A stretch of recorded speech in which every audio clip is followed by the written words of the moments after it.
పూరీ రథయాత్ర ఒక ప్రసిద్ధ హిందూ పండుగ. ఇది ఒడిశా రాష్ట్రంలోని పూరీ నగరంలో ప్రతి సంవత్సరం జూన్ లేదా జూలైలో జరుగుతుంది.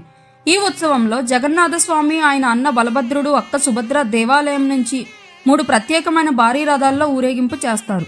ఈ రథాలను వేలాది మంది భక్తులు తాళతో లాగుతూ దేవుళ్ల దర్శనం పొందడం ఒక మహాపుణ్యకార్యంగా భావిస్తారు. ఇది కేవలం ఊరేగింపు మాత్రమే కాదు, భక్తి, సమానత్వం, కలిసికట్టుగా భగవంతుని సేవ చేసే పండుగగా ప్రపంచవ్యాప్తంగా ఎంతో ప్రాముఖ్యత కలిగి ఉంది. ఈ సమయంలో జగన్నాథ స్వామిని దేవాలయం లోపలికి తీసుకురావడం అరుదైన విషయం. రథయాత్రలో పాల్గొనడమే పవిత్రమని నమ్మకం ఉంది. ఒడిశాలోని పూరీలో జగన్నాథుడి రథయాత్రకు సర్వం సిద్ధం చేశారు. పూరీ నగర వీధులు భక్తులతో కిటకిటలాడుతున్నాయి. రథయాత్రను చూసేందుకు దేశ విదేశాల నుండి భక్తులు తరలివచ్చారు. ఈ వేడుక కోసం ఒడిశా ప్రభుత్వం భారీ ఏర్పాట్లు చేసింది. రథయాత్రకు 12 లక్షల మంది పైగా భక్తులు వస్తారని అంచనా. ప్రస్తుతం పూరీలో జగన్నాథుడి పోహండి ప్రారంభమైంది. అంతకుముందు సుదర్శన, బలభద్ర, సుభద్రల వేడుక జరిగింది. దీంతో ఆ ప్రాంతమంతా జనసంద్రంగా మారింది. ఈ వీడియో మీకు ఎలా అనిపించిందో కామెంట్ చేయండి.